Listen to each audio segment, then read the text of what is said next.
Good morning. तर सकाळी गेले आणि दूध घेऊन आले. आज आणले होते मी 2 दूध, म्हणजे एक गाईचं एक म्हशीचं.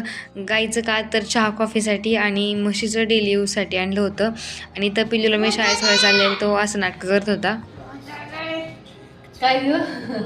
त्याला सोडून आले आणि किचन क्लीन केलं आणि बाटल्या खूप दिवसापासून घासायच्या राहिल्या होत्या त्या घासल्या. आणि तो शाळेतून आल्यावरती हे सगळी क्लिनिंग केली. थोडं एक्स्ट्राचं काही सामान होतं ते बाहेर. पिल्लूला जे मी करत असते ते त्याला करायचं असतं, त्याच्यामुळे त्याची कामं तशी लोडगोड होत असते. दिवसापासून हे फ्रीजचं वरचं क्लीन करायचं राहिलं होतं, म्हणजे 8-10 दिवसापासून ते साफ करून घेतलं. आणि रोड साईड किचन असल्यामुळे ही धूळ सारखी येतच राहते. आणि सगळं कामावरल्यावरती पिल्लूची नखे कापली आणि तो त्याची माझी नखं कापत होता. जेवणामध्ये पिल्लूला ही अंडं दिलं आणि भाऊजींना अंड्याची भुर्जी केली, उकडून अंड्याची भुर्जी आणि चपाती. साफ करायला घेतल्यामुळे हे ऑर्गनायझर घासून ठेवलं होतं, त्याच्यामध्ये पिल्लूची मस्ती चाललेली, तो घर घर खेळत होता. हा सूर्य, मी ऑर्गनायझर काढलं होतं हे क्लीन करायला.